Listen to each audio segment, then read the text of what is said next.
जय जगत्माता बगलामुखी ओम ह्रीं बगलामुखी वरदे सर्वसौभाग्यप्रदायिने समस्त भक्तानां सर्वाभीष्टं साधय साधय ह्रीं ओम स्वाहा. நான் இப்பொழுது ஸ்ரீ சூரியமங்கலம் அத்வைத வேத வித்யாபீடத்திலே உள்ள பகலாமுகி தேவி க்ஷேத்திரத்திலிருந்து உங்களிடம் பேசிக்கொண்டு இருக்கிறேன். முன்னாடி ஒரு வீடியோவில் அஷ்டக வர்க்கத்தை பற்றி சொல்லியிருக்கோம். அதுக்கப்புறம் சந்திராஷ்டக வர்க்கம் தனியாகவே சொல்லியிருக்கேன். அந்த சந்திராஷ்டக வர்க்கம் நம்மளோட நித்திய வாழ்க்கையில் டெய்லி வாழ்க்கையில் எப்படி நமக்கு யூஸ் ஆகும் அப்படின்னும் சொல்லியிருக்கேன். இப்போ இது சர்வ அஷ்டக வர்க்கம். இந்த சர்வாஷ்டக வர்க்கத்துக்கு ஜோதிஷத்தில் என்ன சொல்லுவேன் என்றால், ஜாதகத்தினுடைய ஜாதகம் சர்வாஷ்டக வர்க்கம். அப்படித்தான் ஜாதகத்தினுடைய ஜாதகம்தான் சர்வ அஷ்டக வர்க்கம். அதாவது ஒரு ஜாதகம் பார்த்தால் இப்படி, இப்போ இதில் நம்பர்ஸ் தான் போட்டிருக்கு. ஒரு ஜாதகத்தில் எப்படி 12 ராசிகள், 12 ராசிகளிலாக அங்கே இங்கேயாக 9 கிரகங்கள் ப்ளஸ் லக்னம். இதில் ஒரு ராசியில் எந்த கிரகம் நிற்கிறது, அந்த நிற்கப்பட்ட கிரகம் எந்த ராசிக்கு அதிபனாக இருக்கிறது, ப்ளஸ் அங்கே எந்த கிரகம் பார்வை இருக்கிறது, இது மூணும் கால்குலேஷன் பண்ணித்தான் பலம் சொல்ல வேண்டும் ஜாதகம் பார்க்கும் பொழுது. ஆனால் சர்வாஷ்டக வர்க்கம் பார்க்க படித்த ஒரு ஆளுக்கு, சர்வாஷ்டக வர்க்கம் பார்க்க படித்த ஒரு ஆளுக்கு இவ்வளவும் கால்குலேஷன் தேவையில்லை, இவ்வளவும் உள்ளே போய் பார்க்க வேண்டிய அவசியம் இல்லை. அதாவது அதுக்கு ஒரு சின்ன ஒரு எக்ஸாம்பிள் சொல்கிறேனே. உங்களுக்கு வயிறு கொஞ்சம் வலியாக இருக்கிறது, ஒரே பிரச்சனையாக இருக்கிறது. டாக்டர் அது பார்த்துட்டு அவர் என்ன பண்ணுவார், டெதஸ்கோப் எல்லாம் வச்செல்லாம் பார்த்துட்டு இப்படி எல்லாம் பண்ணி எல்லாம் பார்த்துட்டு என்ன வியாதின்னு கண்டுபிடிப்பாங்க. ஆனால் கொஞ்சம் கஷ்டம்தான் அவருக்கு. இதுவே ஒரு எக்ஸ்ரே எடுத்தாச்சுன்னா என்ன ஆகும், ஷார்ப்பாக சீக்கிரமாக அதோட அந்த ப்ராப்ளத்துக்கு என்ன காரணம்னு கண்டுபிடிக்க முடியும். எக்ஸ்ரே, ஸ்கேனிங் இந்த மாதிரி. அதே மாதிரி இந்த ஒரு ஜாதகத்தினுடைய எக்ஸ்ரே தான் இந்த சர்வ அஷ்டக வர்க்கம் என்று சொல்லப்பட்டது. அதாவது ஜாதகத்தினுடைய ஜாதகம்தான் சர்வாஷ்டக வர்க்கம். அஷ்டக வர்க்கம் என்று சொல்லும் பொழுது அது சூரியன், சந்திரன், செவ்வாய், புதன், குரு, சுக்ரன், சனி, இந்த 7 கிரகங்களும் 9 கிரகங்களிலே ராகு கேதுக்களுக்கு அஷ்டக வர்க்கம் இல்லை. மற்ற 7 கிரகங்களுக்கு தான் அஷ்டக வர்க்கம் இருக்குது. அந்த அஷ்டக வர்க்கம்னு சொன்னால் அந்த கிரகங்களோட சுவாதீனம் எந்த அளவுக்கு அந்தந்த ராசிகளில் விஷேபிக்கப்படுது, போஸ்ட் ஆகிறது, அதுதான் அதுக்கு அர்த்தம். அதுபடி சூரியனுக்கு டோட்டலாக 48 அஷ்டங்கள் இருக்குது. இந்த 12 ராசிகளிலாக சூரியனுக்கு டோட்டலாக 48 அஷ்டங்கள் இருக்குது. சந்திரனுக்கு 49 அஷ்டங்கள் இருக்குது. செவ்வாய்க்கு 39 அஷ்டங்கள் இருக்குது. புதனுக்கு 54 அஷ்டங்கள் இருக்குது. குருவுக்கு 56 அஷ்டங்கள் இருக்குது. சனிக்கு 39 அஷ்டங்கள் இருக்குது. இப்படிப்பட்ட 48, 49, 39, 54, 56, 52 இந்த, அதாவது சூரியன், சந்திரன், செவ்வாய், புதன், குரு, சுக்ரன், சனி, இந்த கிரகங்களோட அந்த நம்பர்ஸ் எல்லாம் கூட்டி சேர்க்கும்போது 337 ஆகிறது. அந்த 337 அச்சங்கள் தான் இப்படி பல இந்த 12 ராசிகளிலாக இருக்கப்பட்டது. இது லக்னாஷ்டக வர்க்கம் அப்படி சொல்லுவாங்க. அதே மாதிரி சர்வாஷ்டக வர்க்கம் அப்படின்னு சொல்லுவாங்க. அப்போ அஷ்டக வர்க்கம் என்று சொல்கிறதுக்கு காரணம், ஃபஸ்ட்டிலே சொல்லப்பட்ட 7 கிரகங்களுடையும் ப்ளஸ் லக்னத்தினுடையும், அதாவது ஜாதகப்படி 7 கிரகங்கள் ப்ளஸ் லக்னம். அந்த லக்னத்தில் எத்தனை லக்னத்திலே இருந்து 12 ராசிகளில் எத்தனை அந்த பாயிண்ட்ஸ் இருக்குது, அது காட்டப்பட்டது தான் சர்வ அஷ்டக வர்க்கம் என்று சொல்லப்பட்டது. இந்த சர்வாஷ்டக வர்க்கம் பார்த்து கொண்டு நிறைய விஷயங்கள் நம்ம வாழ்க்கையை பற்றி கண்டுபிடிக்க முடியும், சொல்ல முடியும். அது எப்படி கண்டுபிடிக்கிறது என்று உங்களிடம் சொன்னால் அது உங்களுக்கு புரியாது. ஏனென்றால் அது ஜோதிஷம் படித்தவாளுக்கு தான் தெரியும். ஜோதிஷம் படித்த எல்லாருக்கும், சாஸ்திரியமாக ஜோதிஷம் படித்த எல்லாருக்கும் இந்த விஷயங்கள் தெரியத்தான் செய்யும். அதனால் அதை பற்றி சொல்கிறதில்லை, ஏன்னா உங்களுக்கும் அது புரியாது. ஆனால் இந்த சர்வாஷ்டக வர்க்கம் கொண்டு நிறைய விஷயங்கள் நமக்கு கண்டுபிடிக்க முடியும். அதில் சில விஷயங்கள் என்ன என்ன அப்படின்னு உங்களிடம் சொல்ல போகிறேன், பாருங்கள். ஒன்று, எத்தனை வருடம் பூமியில் உயிர் வாழ முடியும்? நமக்கு பூமியில் அது ஒரு ஆவரேஜ் கணக்கு தான். எத்தனை வருஷம் ஆவரேஜ் நமக்கு இந்த பூமியில் வாழ முடியும்? அப்போது இதே ஜாதகம் கொண்டு பார்க்குறதா இருந்தால் அஷ்டமத்தில் இருக்கப்பட்ட கிரகம், அஷ்டமாதிபன், அஷ்டமத்தில் பார்க்கப்பட்ட கிரகம் ப்ளஸ் லக்னம், இந்த நாளையும் வச்சு கால்குலேஷன் பண்ண வேண்டும். ஆனால் சர்வாஷ்டக வர்க்கப்படி அந்த பிரச்சனையே இல்லை, ஈஸியாக அது கண்டுபிடிக்க முடியும். அது ஜோதிஷம் படித்த ஜோதிஷிகளுக்கு. அப்போது எத்தனை வருஷம் பூமியில் நமக்கு உயிர் வாழ முடியும் அது தெரியும். ப்ளஸ் 2, வாழ்க்கையில் சர்வவிதமான ஐஸ்வர்யமும் ஆனந்தமும் உள்ள காலம் எது? எல்லாவர் வாழ்க்கையும் எப்போதும் ஒரே மாதிரி இருக்கிறது இல்லை இல்லையா? சிலவர் சொல்லுவாங்க, ஜோதிஷம் பார்க்க வரும்போது, ஜாதகம் பார்க்க வரப்பட்ட சிலவங்க சொல்லுவாங்க, ஒரு 10 வருஷம் முன்னாடியெல்லாம் நாங்கள் பெரிய லெவலில் இருந்தோம் சுவாமி, இப்போ ஒன்றுமே இல்லை, அப்படி சொல்லப்பட்ட ஆளுகள் இருக்குது. அதே மாதிரி நாங்கள் ரொம்ப கஷ்டத்தில் சின்ன வாடகை வீட்டில் இருந்தோம், இப்போ எங்களுக்கு எல்லா பாக்கியங்களும், பெரிய வீடு, நல்ல வாகனங்கள், நிறைய சொத்து வகைகள் எல்லாமே இருக்குது, அப்படி சொல்லப்பட்ட ஆளுகளும் இருக்குது. அப்போது வாழ்க்கையில் அந்த சுபிட்சமான காலம், அந்த நல்ல காலம், அதாவது ஒருவன் 60 வயசு வரை வாழ்ந்திருக்குன்னு வச்சுக்கோங்களேன், ஜாதகப்படி அவனுக்கு 60 வயசு வரை ஆயுசு இருக்குது. அப்போ இந்த 60 வயசு வரை உள்ள ஆயுசில் எது நமக்கு ஏற்றவும் சந்தோஷமுள்ள காலம் என்று தெரிஞ்சிருக்கிறது நல்லது இல்லையா? அதுக்குள்ள வழி சர்வாஷ்டக வர்க்கம் பார்க்கறது தான். அதாவது வாழ்க்கையில் சர்வவிதமான ஐஸ்வர்யமும் ஆனந்தமும் உள்ள காலம் ஏது? அடுத்தது, வாழ்க்கையில் மிகவும் துயரங்கள் உண்டாகும் காலம் எது? அது ரொம்ப முக்கியம், நம்ம தெரிஞ்சிருக்கணும் இல்லையா? அதாவது பணம் வந்து கொண்டே இருக்குது, லாபிஷாக செலவாக்கிக்கிட்டு இருக்குது அப்படின்னு வச்சுக்கோங்களேன், தூர்த்தடிச்சுட்டு இருக்குது அப்படி சொல்லுவாங்க, ஓவராக செலவு பண்ணுறாங்க, அதுக்கு தான் தூர்த்தடிக்கிறது அப்படின்னு சொல்லுவாங்க. ஆனால் இந்த பணம் வரப்பட்டது எப்போதும் வந்து கொண்டே இருக்குமா? அது தெரியணும் இல்லையா? எந்த நேரத்துலையும் நமக்கு அந்த யோகங்கள் வந்து கொண்டு இருக்குமா? இல்லை இப்போ மட்டும்தானா? நாளைக்கு நமக்கு கஷ்ட நஷ்டங்கள் வருமா? பெரிய ஆபத்துகள் உண்டாகுமா? சிலவங்க பாருங்க, பெரிய சீட்டு கம்பெனி அதெல்லாம் வச்சுட்டு ரொம்ப லாபிஷா பயங்கரமாக வாழ்ந்து கொண்டு இருப்பாங்க, கோடீஸ்வரன் மாதிரி வாழ்ந்து கொண்டு இருப்பாங்க. அப்படி தான் இருக்கும், பொட்டி நிறைய பணம் இருக்கும். ஆனால் ஒரு டைம் ஆகும்போது எல்லாமே எப்படியோ போய்விட்டு ஊரில் இருக்க முடியாத அவஸ்தை வந்துட்டு தலைமறைவாய் எங்கேயாவது ஓடி போயிடும். உடனே மக்கள் எல்லாம் போலீஸ் ஸ்டேஷனுக்கு போகிறாங்க, ஏமாற்றிட்டு போயாச்சு அப்படின்னு சொல்லிட்டு. அப்போ இந்த மாதிரி ஒரு சூழ்நிலை உருவாகும்னு அவருக்கு முன்னே தெரியாது. முன்னே தெரிஞ்சிருந்தால் இந்த விஷயங்கள் பண்ணாமல் இருந்தால் ஊர் விட்டு ஓடி போக வேண்டிய சூழ்நிலை உருவாயிருக்காது. அப்போ அந்த மாதிரி வாழ்க்கையில் மிகவும் துயரங்கள் உண்டாகும் காலம், அப்படி உண்டாகும் என்றால் அது எப்போ நடக்கும் அது தெரியலாம். அடுத்ததாக, பணமும் சௌபாகியங்களும் உள்ள பாக்கிய வாழ்க்கை இருக்குமா, இல்லை தரித்திர வாழ்க்கை இருக்குமா? அப்போ நம்ம வாழ்க்கையின் எதிர்காலம், இப்போ 30 வயசு உள்ளவனாயிருந்தால் 30 வயசு வரைக்கும் அவன் எப்படி வாழ்ந்ததுன்னு அவனுக்கு தெரியும் இல்லையா?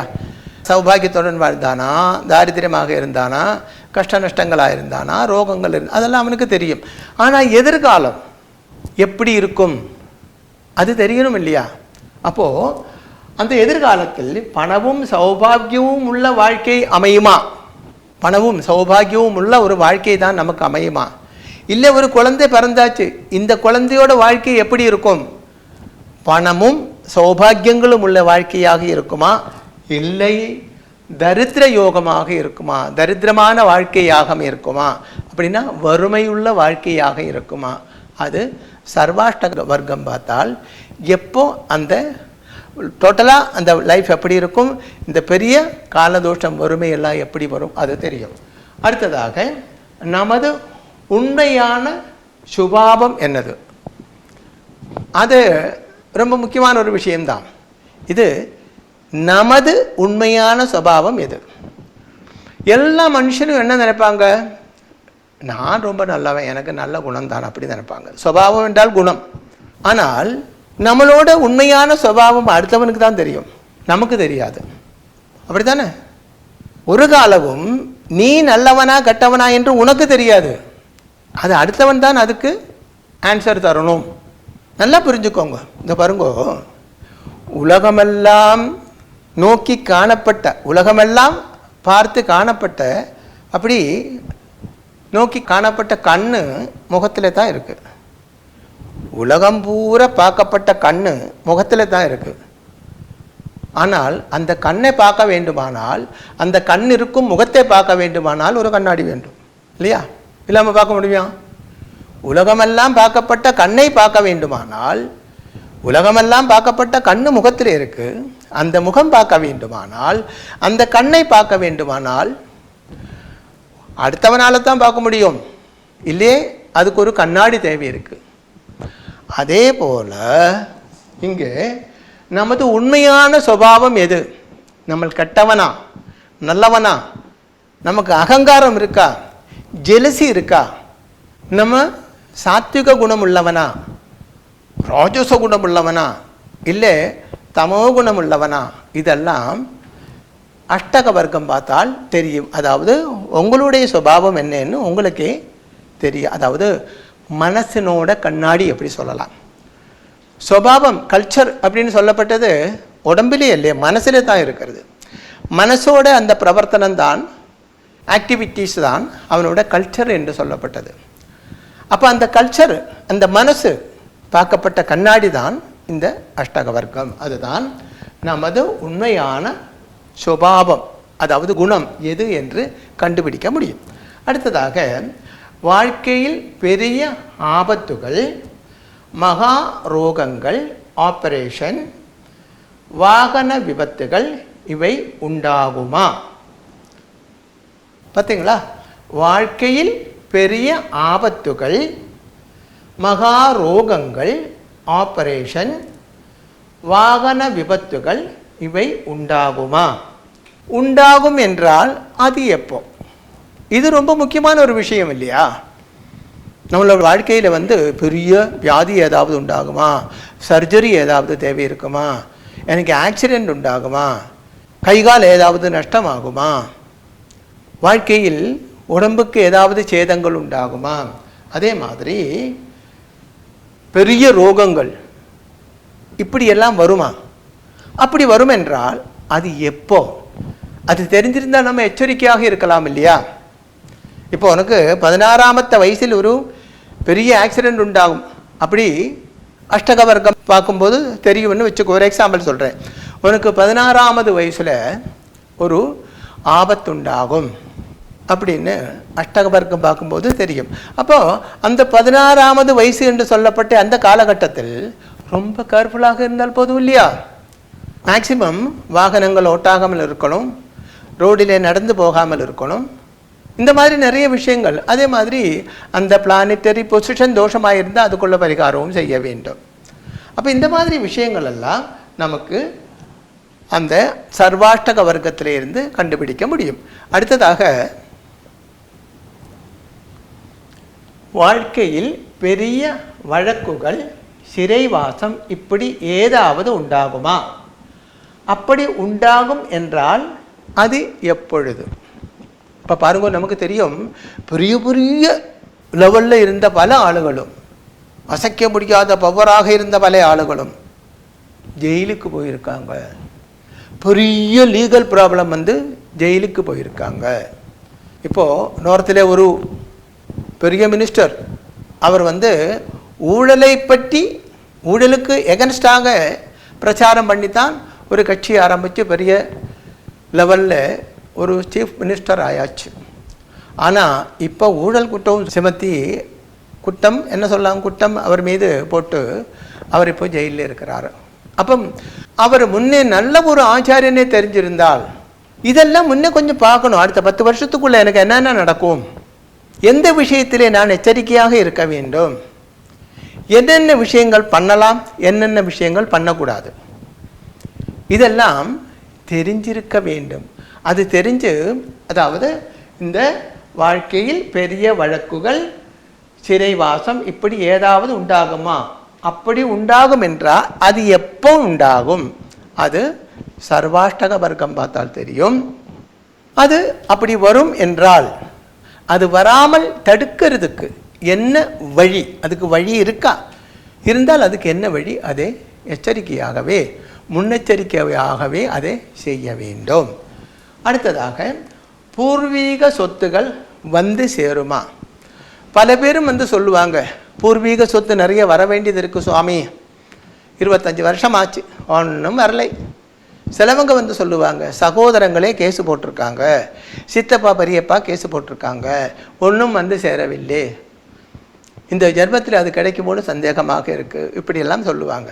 அப்போ அதுக்கு வந்து பிரசனம் வச்சு பார்த்தாலும் ஜாதகம் பார்த்தாலும் தெரியும். இருந்தாலும் ஷார்ப்பாக இன்னும் கொஞ்சம் நமக்கு ஒரு கிளாரிட்டியோடு சொல்ல வேண்டுமானால் அதுக்கு சர்வாஷ்டக வர்க்கம் உபயோகமாக இருக்கும். அதுதான் பூர்வீக சொத்துகள் வந்து சேருமா. அடுத்ததாக முதலீடு மாதிரியான நல்ல காரியங்கள் செய்யக்கூடிய சுபகாலங்கள் எது?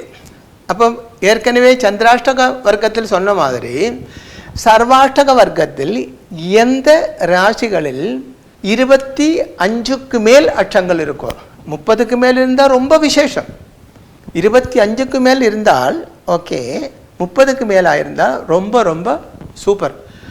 அந்த நம்பர் எந்த ராசியில் நிற்கிறதோ அந்த மாதத்தில், அந்த ராசியிலே அப்படின்னா 2.5 வருஷம் நாள் அப்படி இல்லை, அந்த மாதத்தில், அதாவது இந்த சர்வாஷ்டக வர்க்கத்தில் வந்து மாதம்தான் கால்குலேஷன் பண்ணுறது.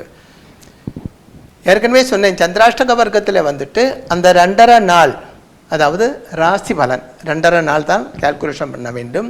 இது அப்படி இல்லை, எந்த மாதம்.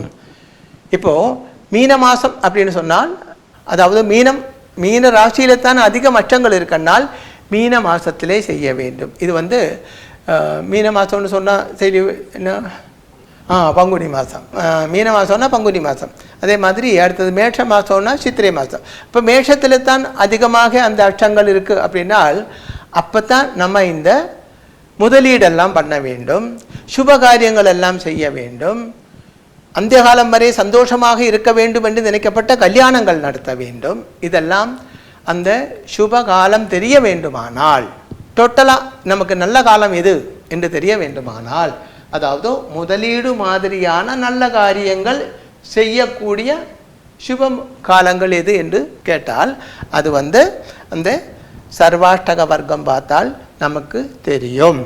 சர்வாஷ்டகம் வர்க்கம் பார்த்து ஒரு முதலீடு பண்ணியாச்சினால் கண்டிப்பாகவே மழை காலத்தில் விதை போடுற மாதிரி தான். மிதமான மழை காலத்தில், பெருமழை காலத்தில் விதை போட்டால் நல்லா இருக்காது, அதே மாதிரி தான் அது. அடுத்ததாக நாடு பறிக்கக்கூடிய யோகம், அதாவது மினிஸ்டர் மந்திரி, அதாவது நாடு பறிக்கக்கூடிய யோகம் இருக்கிறதா, அப்படி இருந்தால் அது எப்பொழுது வரும்? இது இந்த அரசியல்லே உள்ள வாழ்க்கை தான். ஓ, என்னுடைய ஜாதகப்படி ஒரு மந்திரி ஆகக்கூடிய யோகம் இருக்கா? ஆமாம், யோகம் இருக்கே, ஜாதகத்தில் அந்த மாதிரி ஒரு யோகம் இருக்குது அப்படின்னா அது எப்போ இல்லையா, தெரியணும் இல்லையா, நமக்கு ஒரு ஆகாம்ட்சை இருக்கும் இல்லையா, அது என்ன சொல்லலாம், ஒரு அம்பிஷன், அது தெரியக்கூடிய ஒரு அம்பிஷன். அப்போது நாடு பறிக்கக்கூடிய யோகம் இருக்கிறதா, அப்படி இருந்தால் அது எப்பொழுது, அதாவது ஒரு மந்திரியாகக்கூடிய யோகம் ஜாதகத்தில் இருக்குது, அது எப்போ ஒர்க் அவுட் ஆகும் என்று தெரியறதுக்கு சர்வாஷ்டக வர்க்கம் மிகவும் உத்தமம். அடுத்ததாக வாழ்க்கையில் வந்து சேர்ந்த இணையால் நல்லதா தோஷமா? அதாவது சிலவங்க எல்லாம் கல்யாணம் வரைக்கும் ரொம்ப ஹாப்பியாக இருப்பாங்க, ஆணாக இருந்தாலும் பொண்ணாக இருந்தாலும் கல்யாணம் வரைக்கும் ரொம்ப ஹாப்பியாக இருப்பாங்க, எல்லா சௌபாகியங்களும் உள்ள வாழ்க்கை இருக்கும், மன சந்தோஷம் இருக்கும். வாழ்க்கையில் முக்கியமாக வேண்டது அதுதான், மனசாந்தி, மன சந்தோஷம். அப்போது கல்யாணத்துக்கு அப்புறம் ஒரு 5-6 மாதத்தில் பலூனில் காற்றை விட்டு விட்ட மாதிரி எல்லாம் போயிடும். ஒரே டென்ஷன் ஆகும் வாழ்க்கை. எப்படி இருக்கப்பா அப்படின்ட்டா, இருக்கும் சுவாமி அப்படி சொல்லுவாங்க. இதே மாதிரி பெண்களும், ஆமாம் அவனோட கல்யாணம் பண்ணி வாழ்க்கையில் உள்ள எல்லா சந்தோஷமும் போச்சு அப்படி சொல்லப்பட்ட நிறைய பேர் இருக்குது. அதேபோல் உந்த வாழ்க்கை லைஃப் பார்ட்னர், அதாவது இணை, அவர் வந்து சேர்ந்தது நம்ம வாழ்க்கைக்கு நல்லதா கெட்டதா, அவர் மூலம் நமக்கு அபிவிருத்தியா ஐஸ்வர்யமா நிம்மதியா சந்தோஷமா, இதெல்லாம் தெரியக்கூடிய மார்க்கம் அஷ்டக வர்க்கத்தில் இருக்கிறது. அதாவது வாழ்க்கையில் வந்து சேர்ந்த இணையால் நல்லதா தோஷமா. அடுத்ததாக மிகவும் உத்தமமாகிய மனதுக்கு ஏற்ற இணையை எப்படி கண்டுபிடிக்கலாம்? ரொம்ப நல்லது, எனக்கு மனசுக்கு ரொம்ப ஏற்றது, சந்தோஷமாக இருக்கிறது, அப்படி உள்ள ஒரு இணையை எப்படி கண்டுபிடிக்கலாம்? இது கல்யாணம் ஆனவர்க்காக உள்ளதல்லே, கல்யாணம் ஆகாதவர்க்காக உள்ளது தான். அப்போ அதாவது லைஃபை பூரா ஹனிமூனாகவே இருக்கும். கல்யாணத்துக்கு அப்புறமும் கல்யாணத்துக்கு முன்னாடி இருந்த லவ் கல்யாணத்துக்கு அப்புறமும் இருக்கும். ஆனால் நிறைய பேருக்கும் கல்யாணத்துக்கு அப்புறம் லவ் இல்லை, கல்யாணம் வரைக்கும் தான் லவ். அப்புறம் அந்த ஃபஸ்ட் நைட்டு முடிஞ்ச குலங்காலத்துக்கு அப்புறம் ஒரு 5-6 மாதம் எல்லாம் போகாது, அதுக்குள்ளே வெறுத்து போயிடும் அப்படி சொல்லுவாங்க. அது உண்மையான லைஃபு கிடையாது. கல்யாணத்துக்கு முன்னே லவ் இல்லை என்றாலும் கல்யாணத்துக்கு அப்புறம் லவ் இருக்க வேண்டும். அப்படி லவ் இருக்க வேண்டுமானால் வாழ்க்கைக்கு நமக்கு வந்து சேரப்பட்ட இணை அதுக்கு தகுந்தவனாக இருக்க வேண்டும், இல்லை தகுந்தவளாக இருக்க வேண்டும். அது எப்படி கண்டுபிடிக்கலாம்? அதுக்கு அஷ்டக வர்க்கம் மிகவும் உபயோகப்பிரதமாக இருக்கும். அதாவது மிகவும் உத்தமமாகிய மனசுக்கு ஏற்ற இணையை எப்படி கண்டுபிடிக்கலாம், அதுக்கு அஷ்டக வர்க்கம் பார்க்கறது தான் உத்தமமான மார்க்கம். அடுத்ததாக ஒருவனுடைய குணம் என்ன? இப்போ எல்லா ஆளுகளும் நடிக்கத்தான் செய்கிறது இல்லையா? சினிமாக்காரெல்லாம் கேமராவுக்கு முன்னே நடிக்கிறாங்க, அரசியல்வாதிகள் ஜனங்களுக்கு முன்னே நடிக்கிறாங்க, சாமிமார்கள் பக்த ஜனங்களுக்கு முன்னே நடிக்கிறாங்க. இப்படி உலகமே ஒரு நாடகமாய் மாறிவிட்டது. உண்மையான சுபாவம் தெரியாது யாருக்குமே. மேடையில் வந்து பேசும்போது கேட்கப்பட்டவர் எல்லாம் ஆஹா எவ்வளவு நல்ல மனுஷனெல்லாம் அப்படி சொல்லுவாங்க. ஆனால் அதெல்லாம் வெறும் ஆக்டிங் தான். அதே மாதிரி வீட்டிலே இருக்கப்பட்ட சில இடத்துல எல்லாம் வீட்டிலே 5-6 வருஷமாக வேலைக்கு இருந்தவங்களே கடைசியில் வீட்டில் இருந்து எல்லாம் திருட்டிட்டு போகிறாங்க, வீட்டில் உள்ளவங்களை கொலை பண்ணிட்டு போகிறாங்க. அப்போ அது வரைக்கும் அவன் காட்டப்பட்ட சுபாவம் எல்லாம் வெறும் ஆக்டிங்காக இருந்தது. உண்மையான சுபாவம் வெளியில் வந்த நேரத்தில் தான் இவன் இந்த அதிக்கிரமம் எல்லாம் பண்ணப்பட்டது. அப்போ உண்மையான சுபாவம் ஒரு ஆளுடையது என்ன? ஏற்கனவே ஒரு முறை சொன்னேன், தன்னுடைய சுபாவத்தை பற்றி பார்க்கறது. இது இப்போது அடுத்தவனுடைய சுபாவம், என்னுடைய ஃப்ரெண்டு நல்லவனா, எனக்கு சேவை செய்யப்பட்ட ஆளுகள் நல்லதா, என்னுடைய மேனேஜர் நல்லவனா, என்னுடைய பிரஸ்தானத்தில் வேலை செய்யப்பட்ட ஆளுகள் நல்லவரா, இதெல்லாம் கண்டுபிடிக்கக்கூடிய ஒரே ஒரு மார்க்கம், சிம்பிளான ஈஸியான ஒரு மார்க்கம் தான் சர்வ அஷ்டக வர்க்கம். அடுத்ததாக நமது சத்ரு யார்? அது ரொம்ப முக்கியமான ஒரு விஷயம்தான். இப்போ ஒருவன் வந்து நமக்கு நல்லதும் செய்யறதில்லையே கெட்டவன் செய்யறதில்லையே, அவனோட வாழ்க்கையை அவன் நடத்திக்கிட்டே இருக்கு. ஆனால் சில பேர் நினைப்பாங்க, அவனா என்னை பார்த்தாலே அவன் கவனிக்கிறதே இல்லை, அவன் வீட்டுக்கு எந்த விஷயத்துக்கு வர்றதே இல்லை, அவன் நல்லதில்லை, அவனுக்கு என் மீது ஜெலுசி இருக்குது, எங்களோட ஃபேமிலி மீது அவனுக்கு ஜெலுசி இருக்குது, அவன் எங்களுக்கு செய்வனை வேண்டுறாங்க, இப்படிலாம் சொல்லுவாங்க. அதே மாதிரி ஒரு இடத்திலே வேலை செய்யப்பட்ட சில ஆளுகள் அவரோட வேலை பார்த்துட்டு இருக்கும். ஆனால் இவன் என்ன நினைப்பான்னா, இவனுக்கு ப்ரமோஷன் வராமல் இருக்கிறதுக்கு அவன் தான் காரணம், அந்த போஸ் இவனை திட்டுறதுக்கு இவன் தான் காரணம், இப்படி எல்லாம் நினைப்பாங்க. உண்மையிலே அவன் வந்து இன்னசென்டாகவே இருக்கும். அப்போது நமக்கு உண்மையான சத்ரு யார்? யார் மறைமுகமாக இருந்து கொண்டு நமக்கு கெடுதல் பண்ணுறாங்க, அது கண்டுபிடிக்க சர்வாஷ்டக வர்க்கத்தினால் முடியும். அடுத்ததாக கூட உள்ள பிஸ்னஸ் பார்ட்னர் எதிர்காலத்தில் சதி செய்யுமா? முக்கியமான விஷயம். ரொம்ப அன்பா பாசமாக எல்லாம் இருப்பாங்க, ஓகே அப்படி பண்ணிடலாம் இப்படி பண்ணிடலாம் அப்படி எல்லாம் சொல்லுவாங்க. கடைசியில் கூட உள்ளவனே சதிச்சிட்டு அவனுக்குள்ளதெல்லாம் சுருட்டிட்டு எல்லாம் இவனோட பேரில் ஆக்கிடுவாங்க. பிஸ்னஸ் பார்ட்னர் வந்து சதி செய்கிறது. பிஸ்னஸ் பார்ட்னர் அதாவது பிஸ்னஸ் செய்யும்போது கூட உள்ள ஆள், பார்ட்னராக உள்ள ஆள். அப்படி கூட உள்ள பிஸ்னஸ் பார்ட்னர் எதிர்காலத்தில் சதி செய்யுமா? அப்போ உங்களுக்கு ஒரு பார்ட்னர் அப்படி இருந்தால் சொன்னால் அவனோட ஜாதகத்தை கொஞ்சம் வாங்கிட்டு அதிலே சர்வாஷ்டக வர்க்கம் எடுத்து பார்த்தால் நாளைக்கு அவன் என்ன செய்யும் அப்படின்னு உங்களுக்கு கண்டிப்பாக கண்டுபிடிக்க முடியும். இப்போ ஒருவன் உங்களை சதிச்சிருக்குன்னு வச்சுக்கோங்களேன், ஒரு ஆள் உங்களை சதிச்சிருக்கு, கேஸ் இவனுக்கு விவகாரம் எல்லாம் நடக்கிறது, உங்களோட சொத்து பூரா சுருட்டியாச்சு, கூடியே இருந்தவன் அப்படியெல்லாம் இருக்குது என்றால் சந்தேகம் வேண்டாம், அவனோட ஜாதகம் எடுத்து பாருங்கோ, கண்டிப்பாக அவனில் இருந்த அந்த தோஷம் அந்த இந்த சர்வாஷ்டக வர்க்கத்தில் சொல்லப்பட்ட பிளானட்டரி பொசிஷன் அந்த ஜாதகத்தில் கண்டிப்பாகவே இருக்கத்தான் செய்யும். ஜெகத்மாதா மகாதேவியின் கிரகத்தால் உங்களுக்கு சர்வகாரிய சித்தி உண்டாகட்டும் என்று ஆசீர்வாதம் செய்கிறேன். சர்வாஷ்டக வர்க்கத்தோட பலன் சொல்லி முடிக்கவில்லை, அடுத்த வீடியோ பாருங்கள். ஸ்ரீ சூரியமங்கலம் அத்வைத வேத வித்யா பீடத்தில் தாந்திரீக பூஜைகளில் சிறந்து விளங்கும் பல ஆச்சாரியர்களால் அமாவாசை மற்றும் பௌர்ணமி நாளன்று சிறப்பு யாகங்கள் நடைபெறுகின்றன. இந்த யாகங்களில் கலந்து கொள்வதன் மூலம் அன்னை ஸ்ரீ பகலாமுகி தேவியின் அருளால் நம் சர்வதோஷங்களும் நீங்கி சகல சௌபாகியங்களும் நம்மை பரிபூரணமாக வந்தடையும். ஸ்ரீ சூரியமங்கலம் அத்வைத வேத வித்யா பீடம் ஜோதிடம், பிரசன்னம், வாஸ்து, தாந்திரீக பூஜைகள் மற்றும் வேத யாகங்கள் செய்திட தொடர்புக்கு 7305442299 7305442299. தொடர்பு மையங்கள் சென்னை, கோவை, பெங்களூரு, ஹைதராபாத், விஜயவாடா, டெல்லி, மும்பை, திருநெல்வேலி, டெக்சாஸ்.